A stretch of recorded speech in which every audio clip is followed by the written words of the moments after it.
Hi, everybody, and welcome back to the Press Play Lifestyle Inspired podcast. It's a podcast that does interviews with inspirational people like our new friend here, Merilee, as well as provides custom content on topics to help you find the resources, tools, and support you need to have your best inspired self. How are you doing today? I'm great. I appreciate you having me.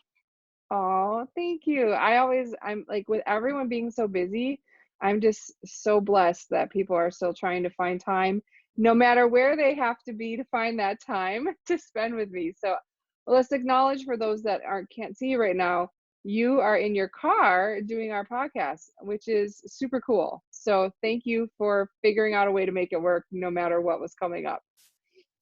Yeah, of course. With the kids home right now, this might be the Yeah. quietest week. Yeah, you're like, So, I may not go back in after the podcast is done, right? I If it makes you feel better, I have 4 small humans that I'm trying not to kill at home. 6, 8, 10, and 14, and I've left the very moody 14-year-old in charge for a little while, so hopefully the house doesn't get burned down while we're on our podcast. It'll be good. yeah, yeah. Well, and I don't know where you are, but we actually had an earthquake a couple of days ago. So, while Oh, are you everyone, in Utah? Are you in yes, Utah?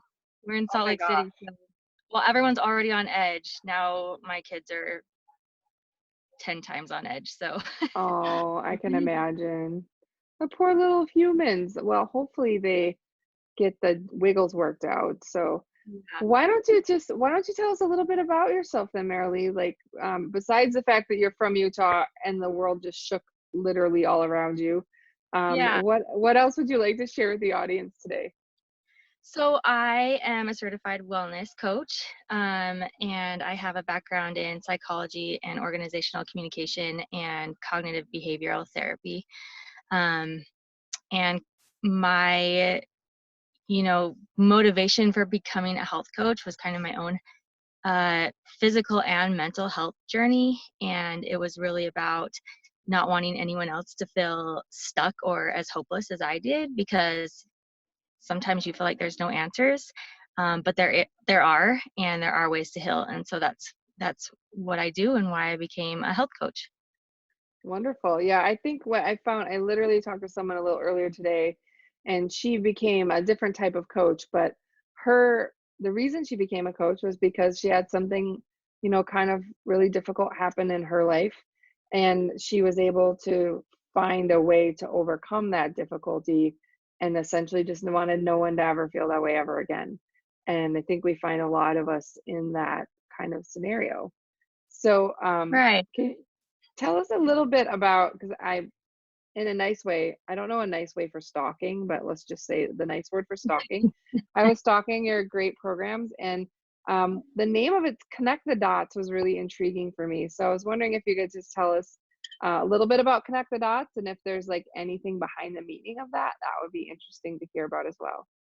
Yeah, there absolutely is. And it's because when I was going through my own stuff, I had seen so many doctors, hormone doctors, psychologists. I just had spent thousands of dollars seeing doctors, and it was like a team of people that I really needed, and it wasn't just one thing that I needed. So I really had to connect the dots of everything that was going on to fully heal.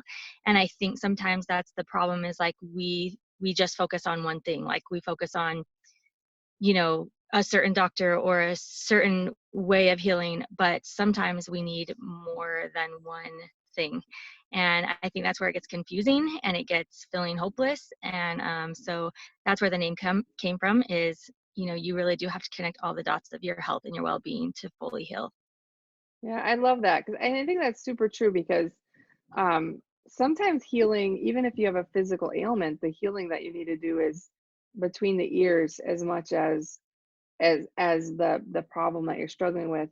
I myself, I'm actually a narcoleptic, which is very misunderstood, and it does, none of those details matter. But I thought I was really tired because I was a mom with a bunch of kids, or I thought I was having struggles because, oh, they kept telling me it's hormones or it's this. It was like literally none of those things actually, right? But it wasn't until sometimes you have to pause and say, what else is happening other than the symptom, right? What else is going on other than just although we all know how bad tired is, but just being tired. And I remember thinking forever, like, I'm so lazy. I'm so lazy.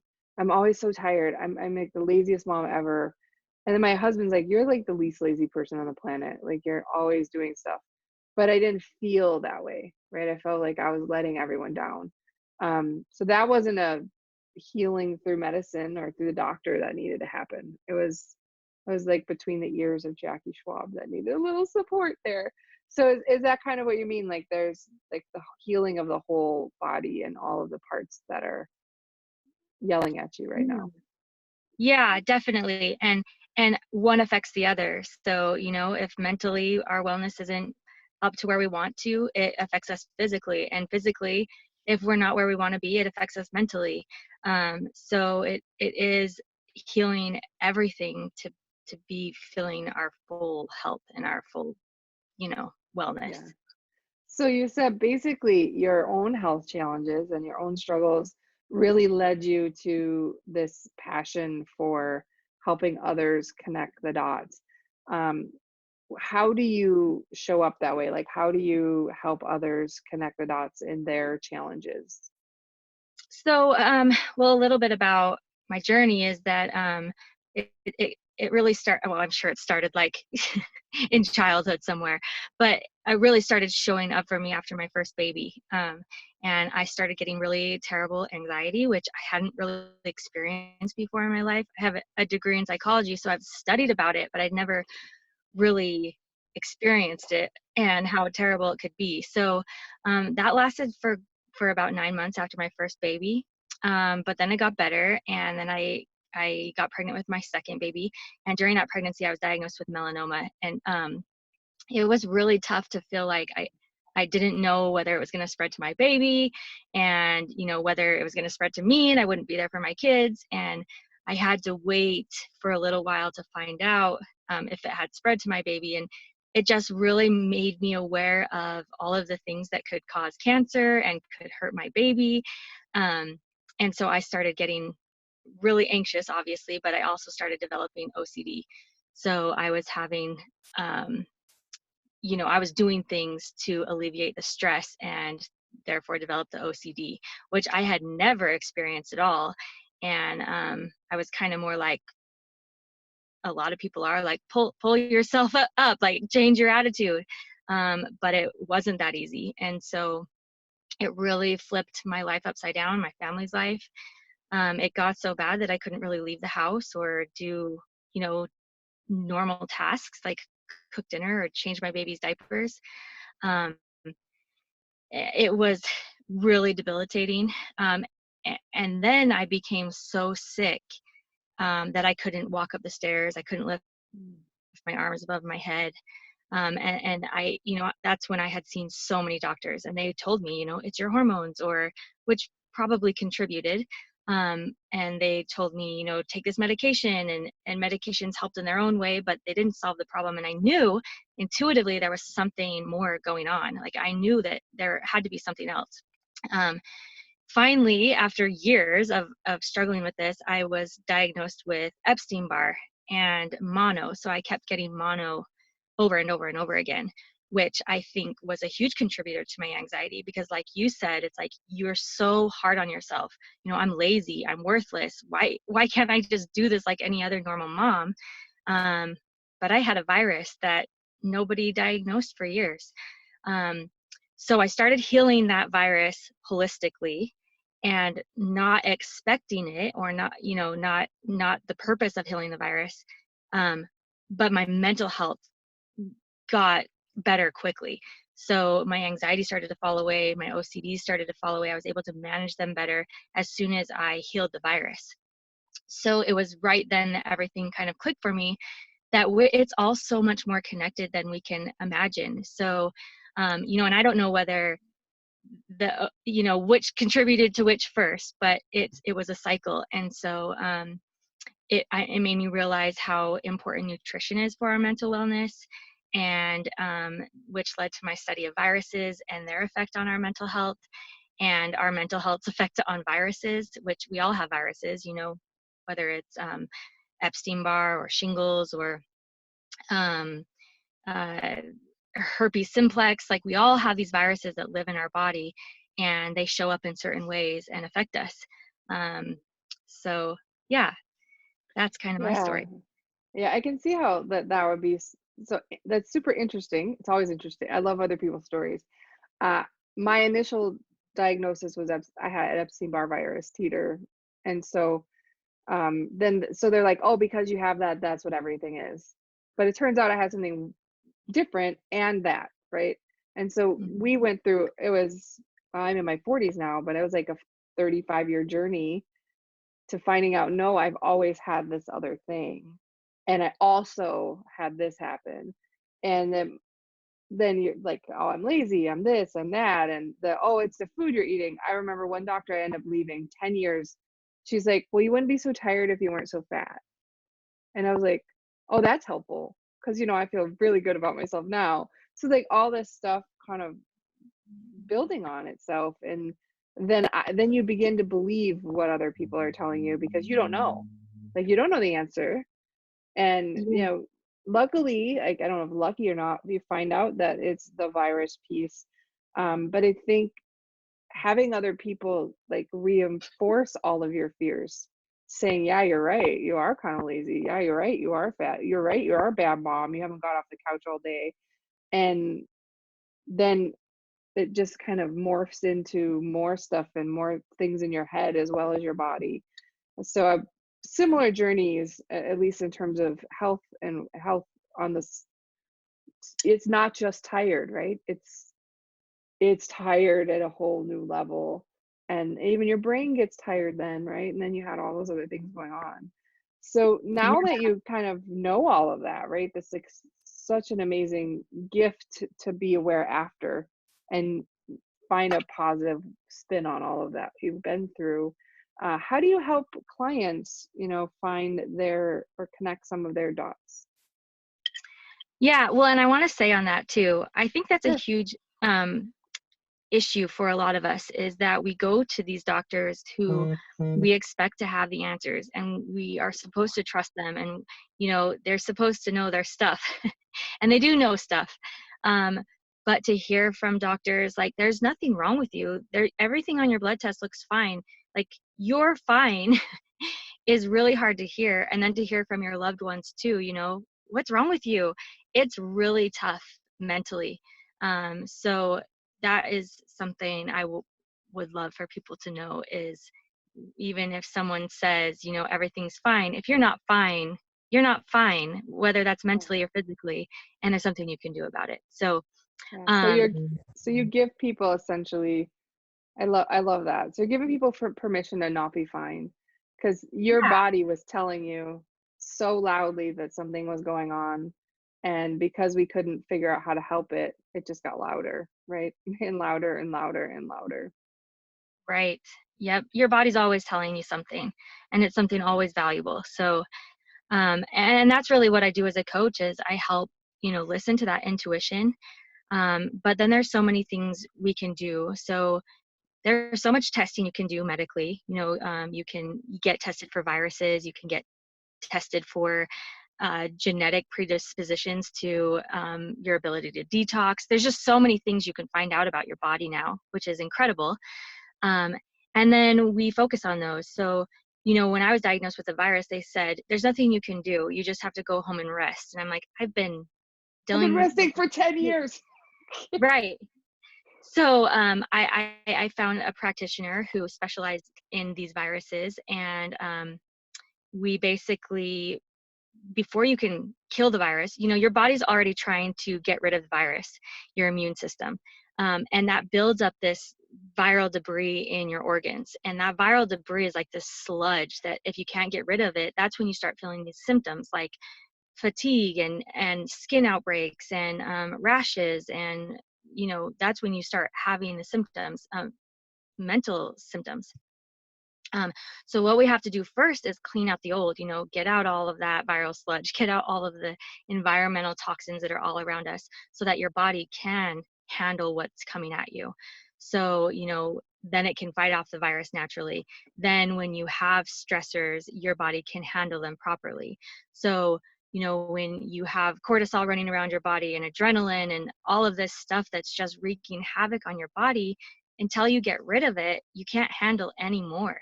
So for me, I was, loud noises, smells, anything could cause a lot of anxiety for me because my body physically could not handle it. And I think that's something too, is a lot of times we just think it's our brain.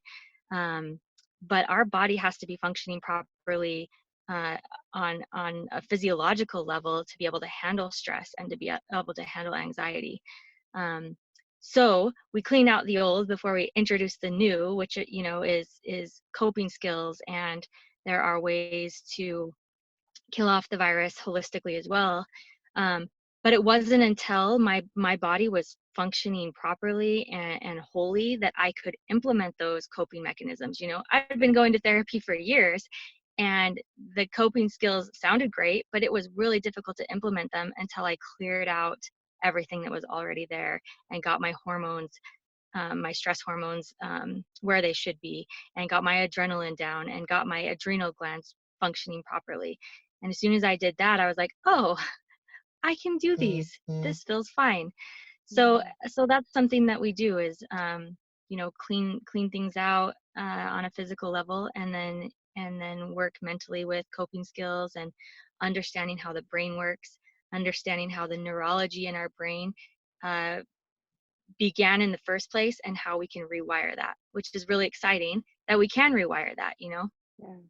I love that. So I think two things that like I just felt called to share. One was we forget sometimes that our body is a natural organism, right? It's part of the world.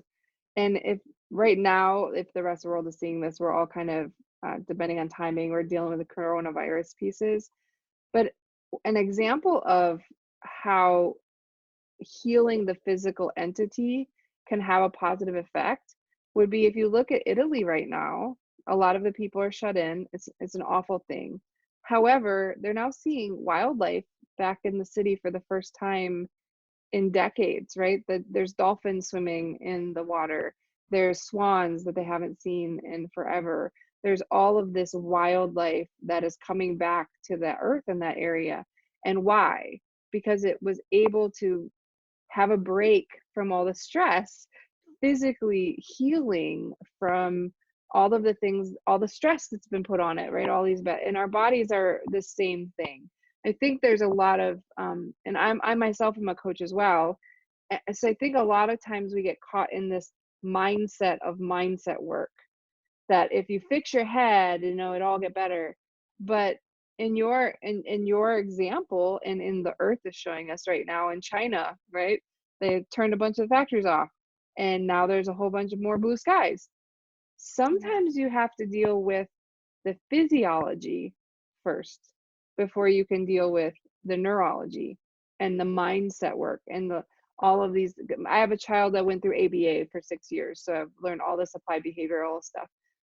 Great, it all is amazing, and it all has its place. Except when I'm so stressed that I'm trying not to kill all 4 of my kids, doesn't matter how many coping strategies I have, because I'm stressed out, and am I physically I'm not feeling great, or whatever else is going on. So I love your whole, like, this holistic approach where even in coaching we can learn something. It is all connected. And maybe you could start with mindset work. In some cases, some people can. Maybe they're physically healthy. But if you're not physically feeling well, me telling you to go meditate for 10 minutes isn't going to cut it, right? Because everything feels broken, right? Everything needs like a flush or a detox or whatever it is that it needs. So I think that what I would say is if someone is feeling not fine and they don't know why and no one's listening, then they should give you a call, because you know what not fine feels like. Definitely. I would love that. And my whole purpose is for people to know there is um, a way to heal, and we just have to find it. And, I've been in a place where I wanted to give up because I felt worthless and I felt ashamed and I felt there's nothing else I can do. My family would be better off without me. I'm such a burden. And I know there are so many people out there that feel that way. And it's so sad because there are so many things that we can do, but the world is telling us like the opposite, you're fine. Right. So yes, if you're feeling stuck, if you're feeling like, I think of it like a dark box. You're in this dark box, there's a way out, but you just can't get there and you don't know the first step to take. I would love to talk to you and help you find that first step and help you find your way out of that box, because there is a way. Oh, thank you. That's lovely. So, how can people find you to work with you? Of course, everything you share right now, we'll make sure is in the show notes so people don't have to worry and be trying to write it down and driving. That's not safe. But how could they find you if they're like, I'm not fine? Yeah, so I have a website. It's called connectthedots healthcoach.com. You can also find me on Facebook and Instagram. And I would love to do a free breakthrough session with you to see if we're the right fit. And if we're not, I will help you find who is. So, whether you're working with me or with somebody else, my goal is to get you the help you need, or to get you on the right track to healing and feeling back to your best self. Um, yeah. Awesome. Well, thank you so much. I know this was really hard for you to get out away from the kiddos and help us be on the podcast, but keep us updated as you release programs and you release ways to help people. And I'm just super thankful that you took time with us today. So thank you very much. I'm so grateful. I appreciate you. Thank you. We'll see you soon. Bye bye. Bye.